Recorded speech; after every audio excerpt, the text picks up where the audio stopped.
Hello and welcome to Versus Live. I'm Ross Merriam. And I'm Corey Ballmeister. And we've got Rob in the booth. Say hi, Rob. Hi, Rob. Rob will be taking all of your questions, comments, concerns, and burns in the chat. Make sure to tag at Star City Games so he can see them and send his favorites over to us. We're wrapping up our user-submitted modern day. Yes. Fortunately, the villain, Team Corey, has already secured the marbles. Team Corey. One last match here to avoid the sweep, and I'm going to be playing a sweet one submitted by, I'm not sure if it's supposed to be French, because it kind of looks French, so it could be like Les Maurice, or it could be just Les Marices, something like that. I'm sure they'll get at me on Twitter if I mispronounce it horribly. Okay. I did. But they have submitted what I view as sort of a classic modern deck. This is Azorius Tron. And I remember one of the first modern Grand Prix. I think this was the one that was in Omaha. Okay. It was in February or something. It was in the middle of winter. And they called it, everybody took to calling it GP Hoth. Because Omaha is this like flat, barren wasteland, and it was freezing cold. Okay. And it was one of the first modern Grand Prix in the format. It was less than a year old. And I think LSV top-aided with an Azorius Tron deck. And one of the key elements of it was Gifts Ungiven. Oh, I do remember that now. You can Gifts Ungiven and get Burial Rites and a creature. And if you only find the two cards, they have to go to the graveyard. Oh, really? Yeah. And so the nuts, as it were, is if you had Natural Tron and an Azorius Signet, you made 6 white-blue on turn 3. Okay. And that's enough mana to cast Gifts Ungiven and flashback the Unburial Rites and put the creature into play on turn 3. Wow. So we have that element of the deck. There's also some Eldrazi stuff. There's also the classic Azorius control stuff. Okay. This deck is not as good at assembling Tron. There's not even 12 Tron pieces. Really? Yeah, it's not a deck that is just trying to assemble Tron as quickly as possible. Okay. It's like Mono Blue Tron, where you're a control deck first. Yeah, like you almost always start with just like Island, Tronland, and then eventually get to Tron, but you're just thirst for knowledging and stuff like that. We got thirst too, some card advantage, so good disruption. We got this over the top plan. Yeah. And we've got the sort of versatility that Gifts Ungiven provides. Okay, my deck is Zugo Brr. And I attack a lot. I try to smash you down, and that's about it. Yeah, but the Niv Mizzet is a strange element. I haven't seen an aggro Niv Mizzet deck. Ever. Yeah. And I mean, there is only 2, so it's like your value top off. But other than that, we are just really the Tribal Flame Zoo deck. We got a couple Tribal Flames, Knight of the Reliquary, Birds, Lana Wars, just really Bloodbraid Elf. Yes, Bloodbraid Elf and stuff. This is like, what I think I've said this 3 times in my show, and people have caught me before. But like, this used to be like my favorite style of decks, but I think so far I've said, blue-based control decks were my favorite, Yorion decks, and now Zoo. So I don't even know if my words have any bearings anymore. But they stopped having bearing a long time. But I really started with really loving these beatdown decks that were really tricky creatures to deal with, kind of like the Kibler style decks. And now just aggro hasn't been that good with Uro and stuff like that. That I've kind of just leaned away from him. So, anyways, just really cool style aggro deck here. At least that style of aggro deck, right? Because that, when you're playing an aggro deck, it's a little bit slower, but can generate card advantage of its own and play through disruption. You really don't want to be playing its Uro, because you're not going to win the late game against Uro, even with your card advantage elements. They're just not as powerful along that axis. So the aggro decks that win in formats where cards like Uro dominate, Thragtusk pushed the format in this way to an extent, are aggro decks that are really hard hitting. That's the kind of Embercleave style where you have this hammer that you just throw at your opponent and knock them out in one punch. And those have never really been my style. Like the just all-in mono red decks, or even I've played mono green before, but like the all-in mono green decks, like I don't love those. I feel like they're very one-dimensional. They're very easy to beat with certain decks. They are one-dimensional. Yeah, but these kind of decks are really tough. There's a lot of land you can search up with Knight of the Reliquary. You got to be wary of Tribal Flames going big. Now you got to be worried about Niv Mizzet restocking your hand, and it's just a lot more stuff to deal with as an opponent. So I'm putting you through more, which is figure out which color to name with Iona, which lands to search for with sack lands and stuff, because we have so many colors and stuff. It's really tricky. So, all right, this will be our 3rd and final match. Okay. And I have a very solid hand on the play here. Oh, this cannot be a keeper. I see Geist, and I'm like, that's going to be a good one. And then just Tribal Flames and lands. That's not going to be fast enough. I think this is a deck that has to aggressively mulligan a little bit, and I just don't think Tribal Flames is actually that great of a card against you. And we only play 2. It's that good finisher, but it's not going to be an early card I cast, so it's kind of going to rot in my hand for a while. Yeah, we haven't really seen a lot of Tribal Flames. It used to be a big part of Extended, from maybe 04 to 09. Yep. And I haven't seen a lot of it in recent years. I think cards have gotten a little bit more efficient. 2 mana, 4 damage at sorcery speed just isn't what it used to be. Yeah. We've got Boros Charm, we've got Lava Coil, all these cards printed in the last decade. But Tribal Zoo. When I won my first PTQ when I was 16, that was one of the big decks. Yep. And I just played Dredge. So I lost to a Tribal Zoo deck in the semifinals of a PTQ in Las Vegas. When I was in college, and it was the PTQ that Kibler won to get back on the train after his break. Okay. We would have played in the finals in an Agrolome mirror. Oh, fun. They had double Tribal Flames both games. I could beat the first one. Get wrecked, huh? Okay, I'm going to keep. I think it's interesting to essentially put back one of these. These are the core of the cards I want.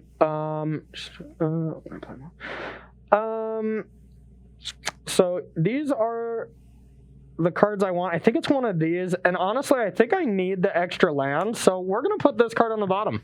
Okay. Let's do it. I am going to start with a Flooded Strand and a pass of the turn. Okay. I am going to start with a Birds of Paradise, and I'm going to take 2. Fine. I'm going to go to 19 and get...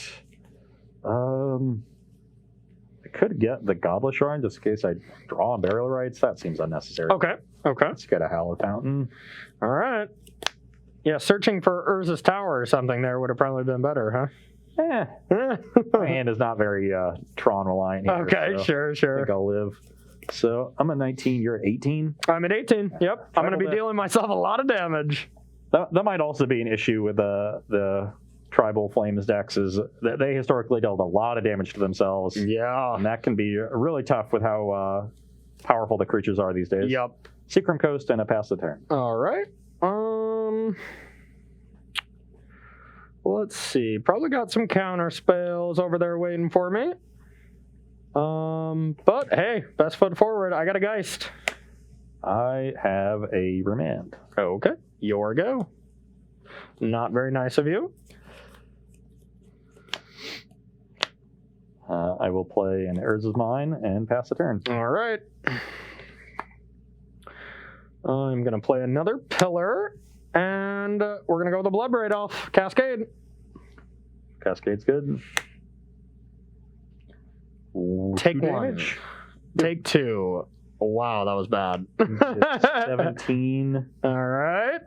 And because your hit was bad, I'm actually going to condescend this Bloodbraid Elf. Wow, that was condescending of you. Okay, that resolves.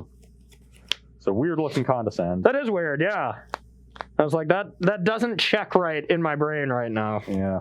All right, I guess I got pretty punished for playing double Pillar when I just very much should have played this, not thinking that I could go Bloodbraid into Tribal Flames. Yeah. So, yeah, that was a mistake. I should have dealt you 2 more damage. I will scry both to the bottom. Okay. Ooh, that's an interesting one. Okay. This is a power plant. Okay. Pass the turn. I'm getting scared. It's getting closer. Well, we're just going to play a Geist. Resolves. Your go. And step Thirst for Knowledge. Okay.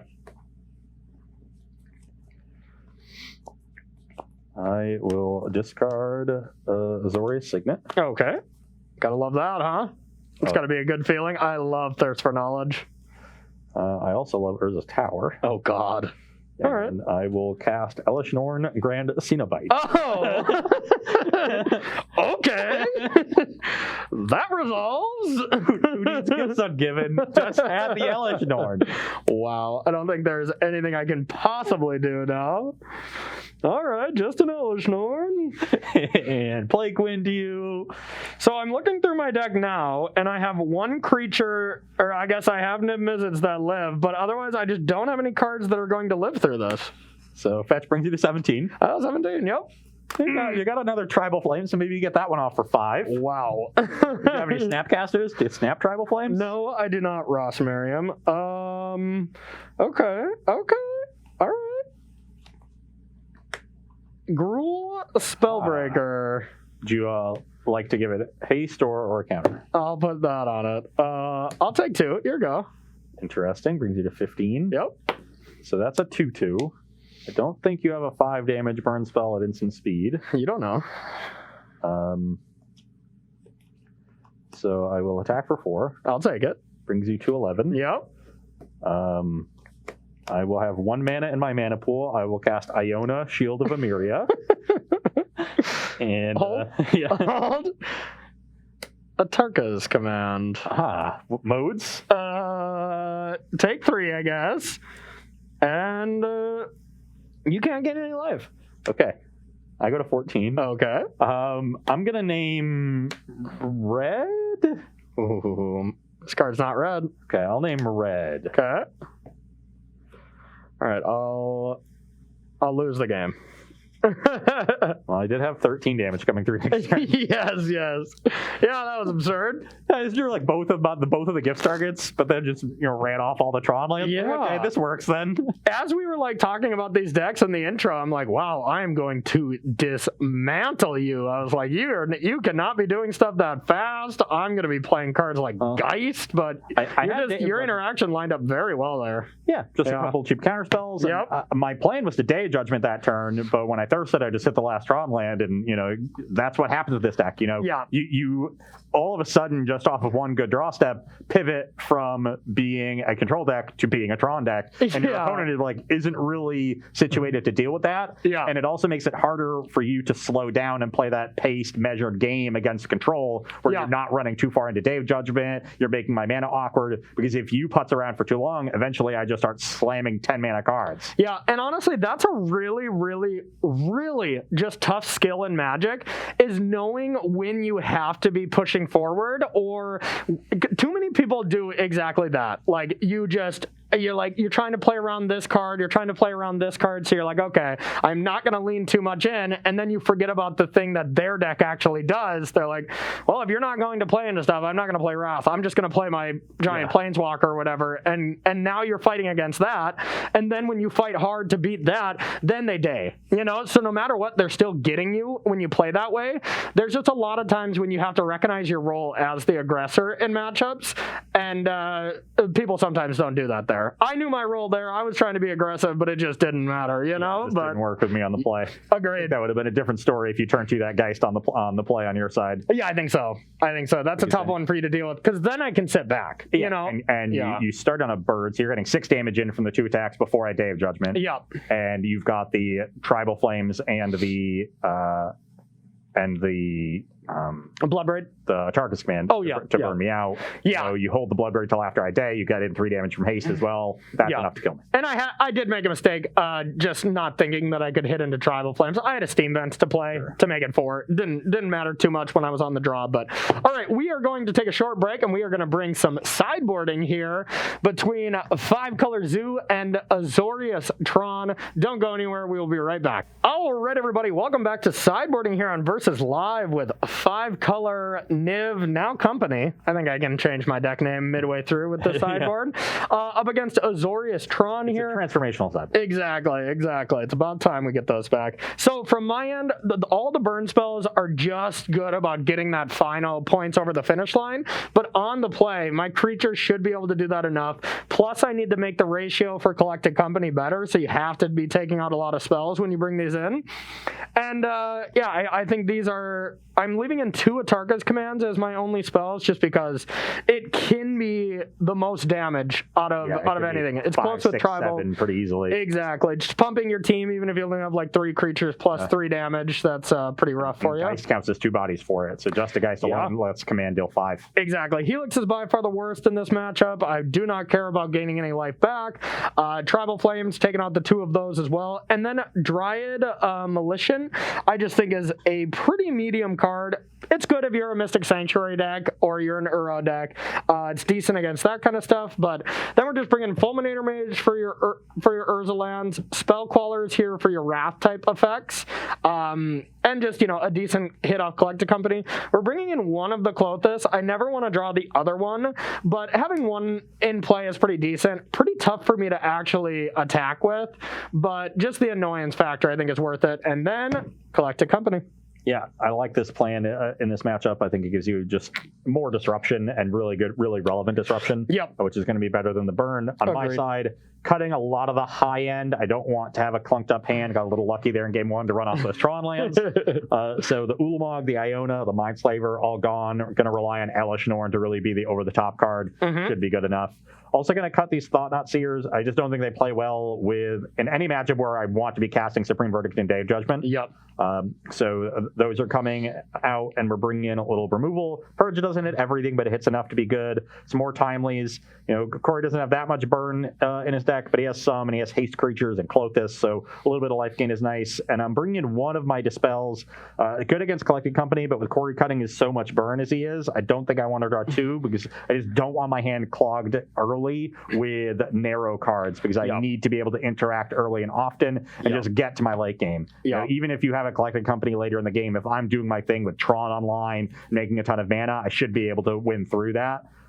So I just want to make sure that my deck is stocked with good ways to interact in the early turns. It's a pretty weird interaction when it comes to Collected Company and how you sideboard against it, because yes, it is a spell that really warrants a counterspell, but just with the dynamic of what it does, you have to play a ton of creatures. So if you don't draw Collected Company, but you're bringing in anti-spell stuff, you're going to have a bad time. But of course, if the draw that I end up having is just two Collected Companies and you have two Dispels, it's going to be awesome. But that does not happen that often, It does not. Yeah.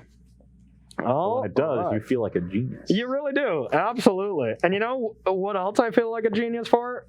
Sweeping you on Versus Live. So I want to win these next two games to get the old marble sweep here. Just winning the marbles. It's cool and all, but whenever I sweep you, I go home and I start sweeping outside and I just sing to the heavens. I'll be like, my neighbors come on, they're like, "Oh, you swept Ross again this week." I was like, "You bet it." Just sitting there trash talking you to his dog. Yeah, exactly. Yeah, me and Henry just talk smack about you constantly if I sweep you in Versus. So Corey, I'm concerned about some of the disturbing behavior patterns you've been displaying recently. Behavior patterns are just an illusion. Everyone here loves you. This is a safe space.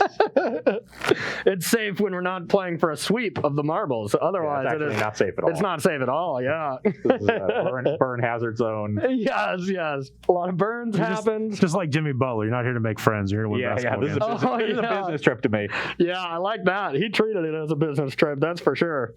All right, Rob, if you got one question before we start this game, we'll take it. The new 4-mana Golgari Nissa. So what do you think about that one? So it has landfall. Whenever land enters the battlefield, you get a loyalty counter. You tick up. You untap target land, and then you can make it a creature, a 3/3 creature with menace and haste until end of turn. And then the -5, you get to what is it? You get to zombify a creature essentially. Yeah. Okay, how much does it cost You get to put a creature into play from your hand equal to the number of lands you control, or from the graveyard into play. It's limited, and it's hand or graveyard, right? Right. So it costs 2 green/black, 4 mana, starts on 4 loyalty. It's mainly, I think, going to be pressuring other planeswalkers with that +1, which is kind of nice depending upon how well sized it is against the other planeswalkers. Similar to Garruk though, right now, right? Like that's 4 mana +1 pressure of planeswalkers, kind of what that card does. Yeah. And then, a lot of loyalty. It's going to plus up to 5, and land drops you make keep adding on to it. Yeah. And eventually you can sort of cash it in to, rebuy a creature. Generally better to put one from your graveyard rather than your hand. But it's less than the number of lands you can play. So it's not going to be this, wait till turn 5, play my my Nissa, play my land, get the 5th counter, -5 it that often. It's just going to be a little bit of extra value, I think, on the top of it just being a, almost just a 4-mana 3/3, menace haste that's hard to answer. Okay. So it doesn't seem that powerful to me. Yeah. But I could see it seeing some play. Yeah, but I mean, the age-old question seems like it would slot right into a Sultai deck. So, I mean, what do you think about Sultai? But it's not like Nissa who shakes the world where you're getting an extra 3/3 every turn. Yeah, it doesn't stack like that. Yeah. So it seems to me like it slots better into a more aggressive shell. Yeah, and honestly, that's why I think even Garruk sounds better to me, because just leaving the 3/3 is much better. I think we're going to see a rise in Garruk and Vivien. The 4-mana Garruk and the 5-mana Vivien, I think are just going to be great. I think Lotus Cobra into Garruk is fine. There's still going to be these ramps into different planeswalkers, but God, are we all sick of Nissa? So I am, even if it's planeswalkers that functionally do the same things, I am just glad it doesn't say Nissa who shakes the world anymore. I'm so sick of that card. Ugh. And I played it a lot. So, oh yeah. So, pretty low on the Golgari Nissa from Zendikar Rise. Yeah, I'll have to do a little bit more, just soaking it in of the card and the set tonight and stuff. But that doesn't seem like a very high impact planeswalker to me. No. But hey, that's another thing that I'm just loving. These planeswalkers are not insane so far, and that's what we need. We're getting rid of Teferi, we're getting rid of Narset, these absolutely obscene planeswalkers. I think we try to keep it like that. Power down, everybody. Yeah, power down. Exactly. Everyone power down a little bit. Well, this hand is a little clunky, but I don't think I can mulligan it, so I'm going to try it. I could see it going poorly, though. I'll keep mine as well. Here you go. I like no 1-drop. Celestial Colonnade, pass. Okay. So now what are we going to get as far as mana? So, Windswept Heath brings you to 19. Yep. So we have a Sacred Foundry in hand, so we kind of want to just get two colors that pair the opposite. So I'm kind of just thinking Overgrown Tomb seems fine. Makes sense to me. Yep. All right. Yeah, really slow hand on our part, but it is definitely powerful. I'm going to go Foundry tapped. Here you go. Okay, I have a Plains and a pass of the turn. Okay. We're Zoo Control now. You can do whatever you want. Yeah. All right, so I'm going to go to 18. So we got to get blue in here. So we're going to go to 16 from a Fetch Shock. Yep. Feels like a Geist of Saint draft. Blue-green we could go. We could go blue-red. I don't think we need double red for anything.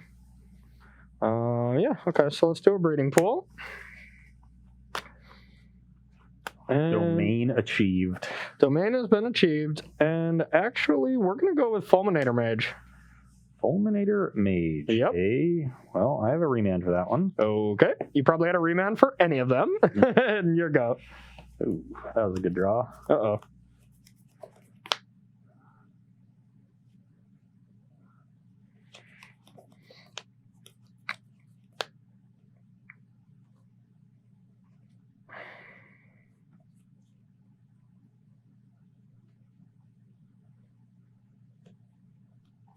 I will play an Azorius Signet. Okay. Pass the turn. So still leaving up some counter magic. So it leads me to not want to play into it right now, if possible. All right. I'll take 2 and pass to you. Brings you to 14. Yep.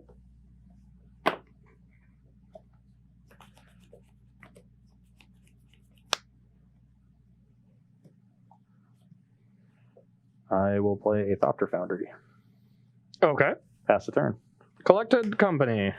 Ladies and gentlemen, we got him. We got him. All right. All this trash talk we were saying about Dispel, and it was backbreaking. All right. Let's go with Bloodbraid. Bloodbraid Elf Cascade Trigger. That's pretty good. Yeah, not bad, not bad. Those all resolve. Do I want to get in for 6, or would I like to boost that up a bit? I think I'm in the market of killing you. Let's attack for 6. So that's going to bring me to 14. Yep. So you got 14 all. Your go. No, you have a Fulminator already in hand. Mm-hmm.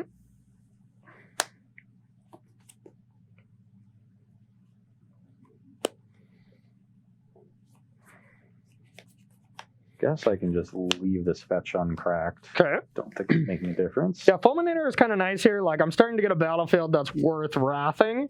So being able to play something that kind of sidesteps a wrath is kind of nice. Oh no, I have to. That's why I need to crack this fetch land. Because I want to go to 13. Okay. So my timely reinforcements is online. Ah, okay. Hate that. I guess I'll just get an island. Okay. And I will play timely. All right. And go to 19. That's pretty untimely. And get 3 soldier tokens. Yeah. 3 Aaron Barrages. Okay. And pass the turn. That's pretty bad for me.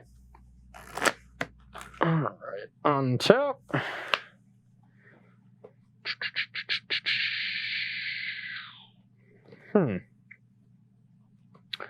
Well, I definitely have to attack into these, even though it's not going to go super well for me. All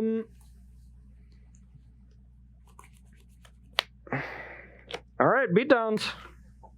I will double block the Bloodbraid Elf. Okay, take 3. Brings me to 16. Yep. All right. I think we just got to do... Our battlefield is just not that good right now, so we do want to get something that will stick or that will impact the board. So I'm going to try to play a Geist. That resolves. And a Birds. Good. Here we go. And Sapphire Thirst. Okay. Yeah, so far I feel...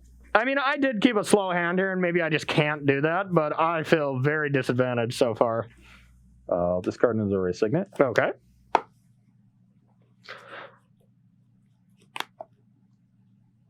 You said you're Tron deck? I don't believe you.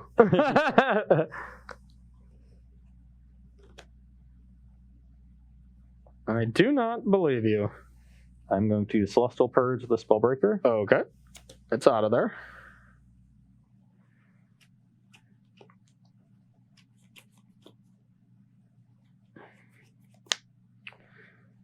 Does have access to just like sacking a Signet and double blocking Geist if he feels the need.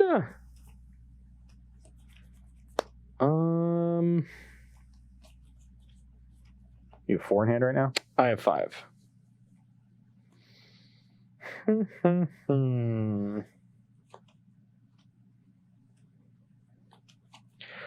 right, let's start with this. Force your hand a little bit.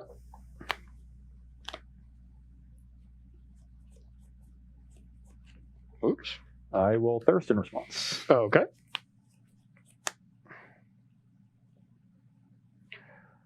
I will discard Sword of the Meek. Gasps heard around the plaza. Resolves. Oh God. Oh. That sword really points out my chances of winning right now. Meek at best. Oh God. You can sack the Signet and get a 2/3? That's unbeatable. Wow.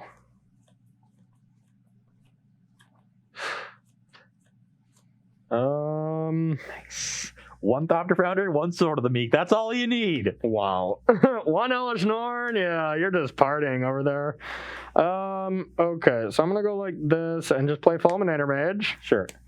Yeah, it'll stop your activations, I guess. Your go. Can't possibly win. Okay, I'll sack Azorius Signet and get a Thopter. Okay. This comes back. Nick Miller, you betrayed me. I will gain a life, go to 17. Yep. I'm going to sack this while you do your thing.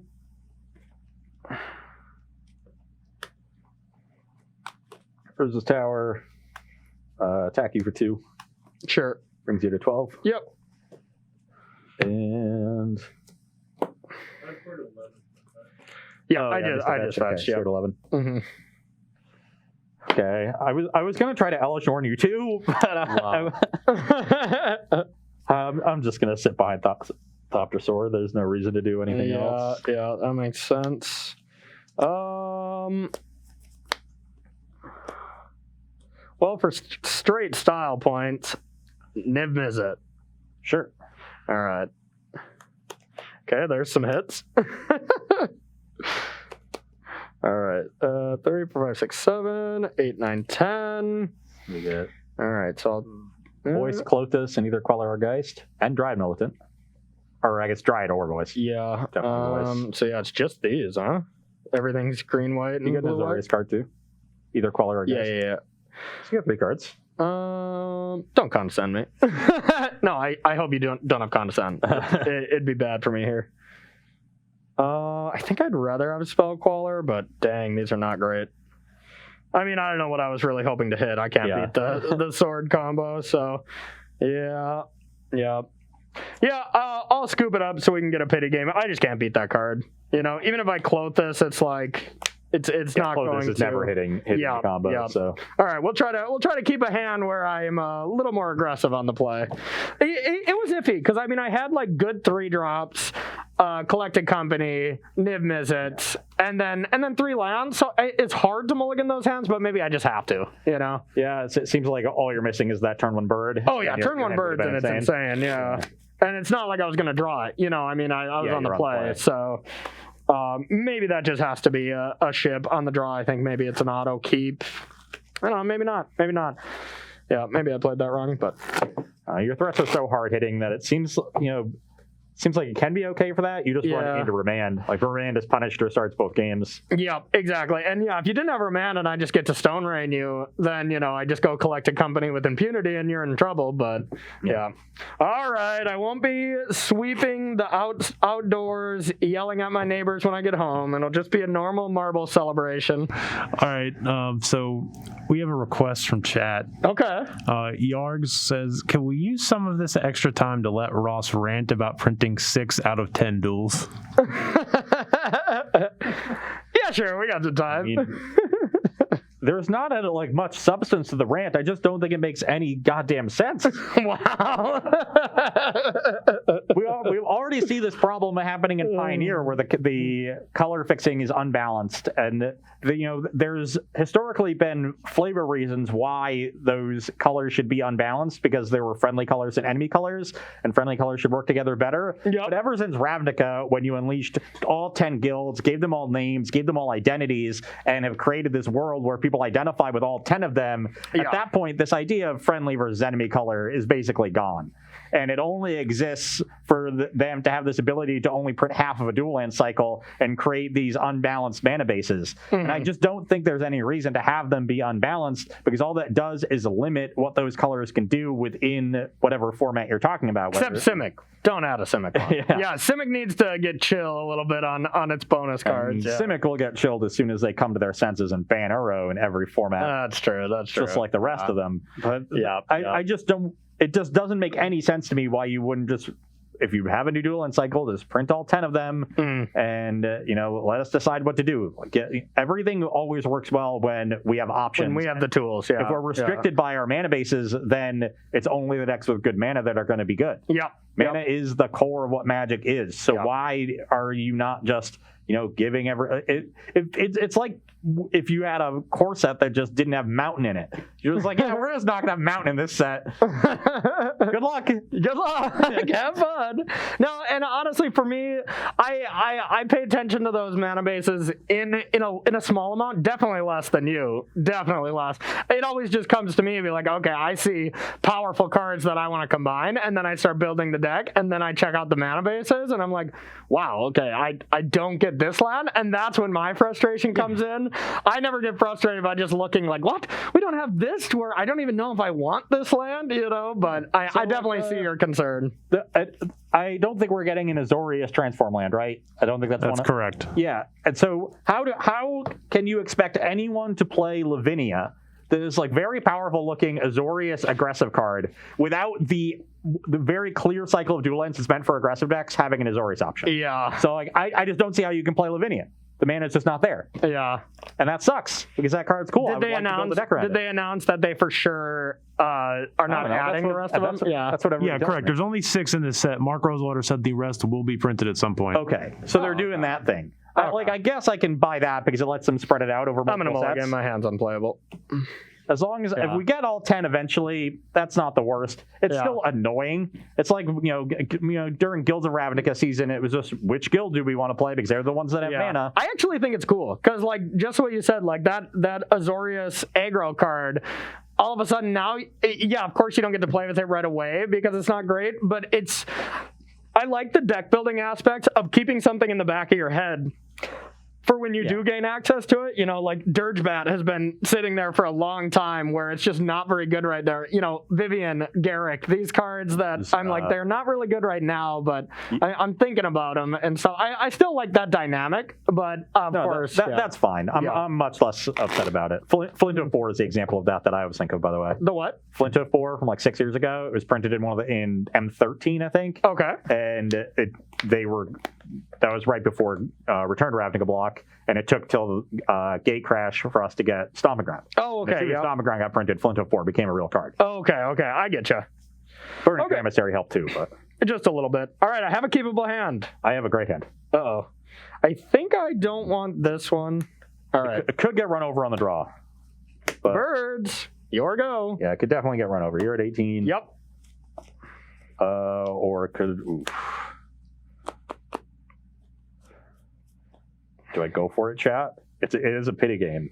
Yeah. That's when you're supposed to pity me. Oh, I'm going to go for it. Oh.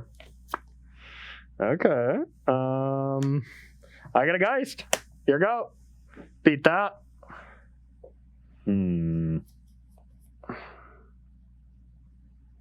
Okay.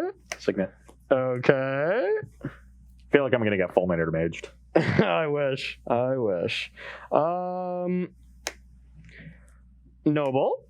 Yep. Voice. Yep. Land. 7. I will go to 13. Here we go.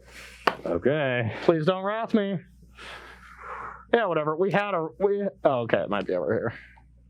Oh, whatever. There's a 4/4. Oh, yeah, we got an Arlax. Nice. We need the power plant. We need the power plant, chat. Please don't. Never lucky.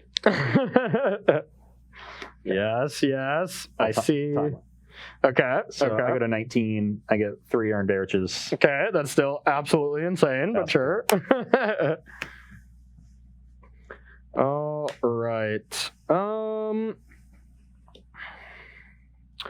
So now I can either attack with both of these. You trade 2 tokens for Geist, take a total of 6, and then I've just basically just undone Timely. Or I attack with this, you block with 3, you take 4. So I get it leaves you with an extra token. All right. Well, I feel like I'm already just in a lot of trouble. Timely Reinforcements has just been excellent. I could just attack with Voice, I guess. That seems kind of weird. All right, I'll attack for 3. It's a pretty good attack, I think. Yeah.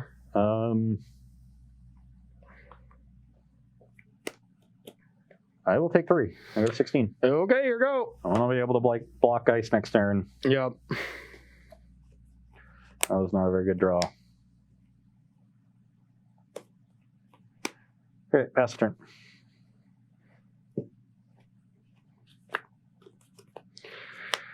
That was actually a pretty interesting draw. Add green. Noble Hark. Yep. Bang! I will chump the Geist now. Okay. I'll take 4, go to 12. Yep. Your go. End step gifts ungiven. Gifts ungiven, huh? What kind of goodness can you get from that? Probably some goods. Yeah, sure. Have fun. Be nice.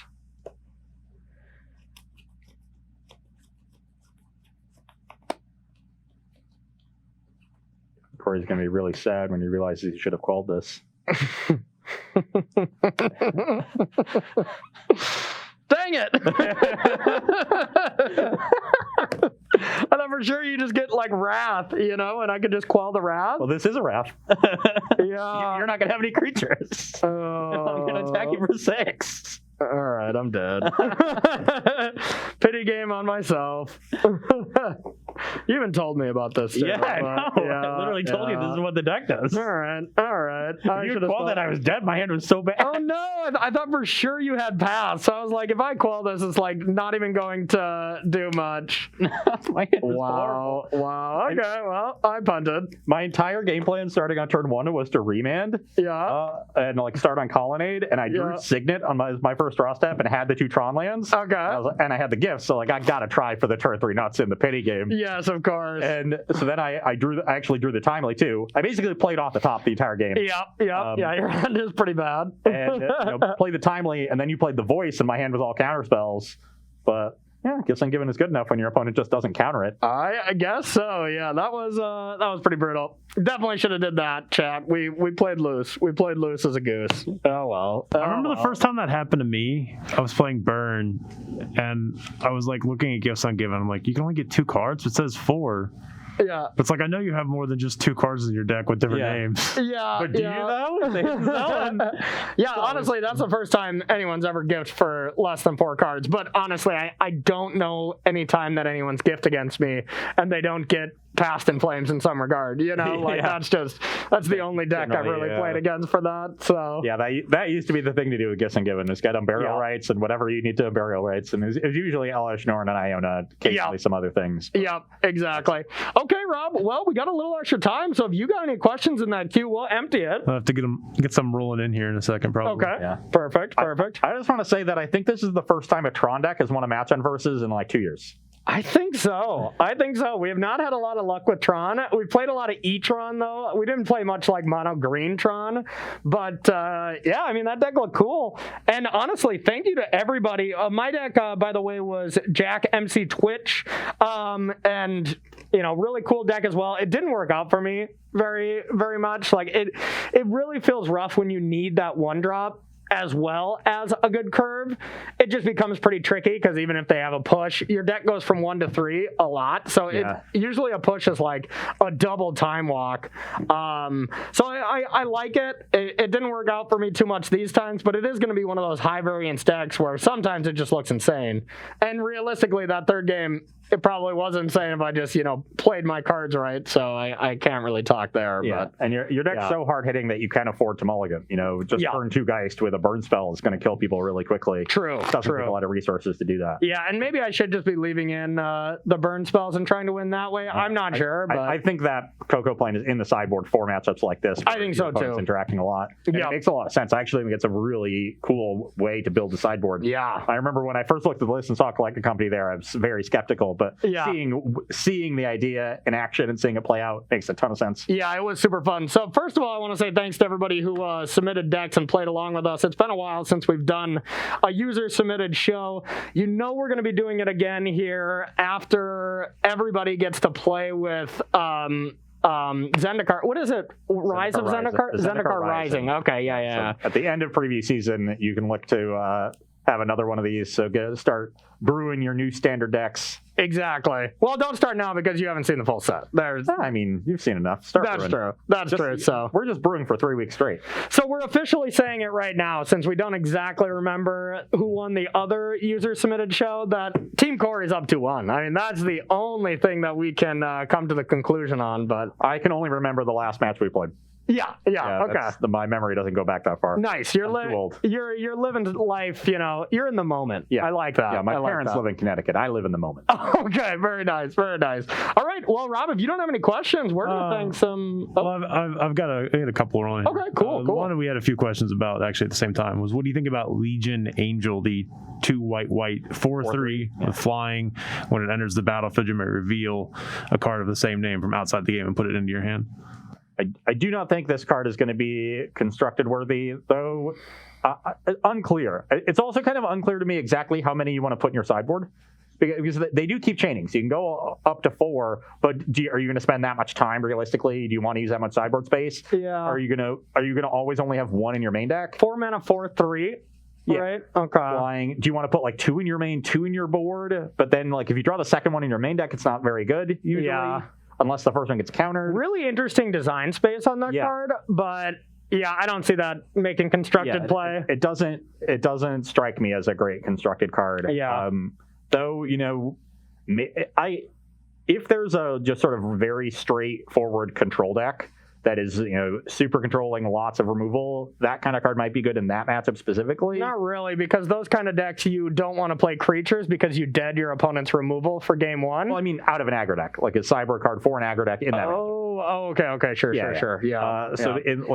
There's some niche roles I can see that card playing, but I do not expect it to see constructed play. Yeah. I expect that to be, the bane of drafters everywhere, where they're just like, yeah, my opponent had two of them. Yeah. Can't believe they're so lucky. God, yeah, that would be interesting though if you want to main both or if you want to put one in your sideboard though. I mean, you probably put one in one. Gotta do 1-1. Yeah, you got it for style points for sure, but it's so unbelievable when you get to draw the extra card off of it. True. Yeah. Okay. Yeah. So not constructed, but limited all-star. You got another one there, Rob? No, that was about it. We can go and get the subs then. Cool. Thank you for everybody who asked some questions. And yeah, hit us. So Heptagon gave out 7 subs today. Wow. We're not worthy, Heptagon. Mock Bearishin is subscribed for 16 months. Okay. And Inferno Titan also subscribed for 20 months. 20? Wow. Shasta 2004 for 20 months. A great soda. Nobody 83 for 3 months. Okay. And that's all of our subs for today. That's 11. Huge shout out to Heptagon. Well, technically, nobody was the last one, so you can't count that. So I guess that's only 10, right? I'm just saying, is Shasta one of the grapefruit sodas? That's Fresca. Which one? What is Shasta flavored? Wait a minute. I think I was thinking Fresca too. Isn't Shasta still a soda as well? Yeah, it is. Is that a lemon lime soda? I feel like Fresca and Shasta. It's definitely a citrus, but I don't. Fresca is grapefruit for sure. Yeah. I mean, they were in chat just a moment ago, so I assume they're still here. Maybe they'll be able to tell us. Unlike Shasta in your local grocery store. Yeah, we'll figure that out. Yeah, we'll figure it out. But hey, thank you so much, especially to Heptagon, but to everybody who gifted subs.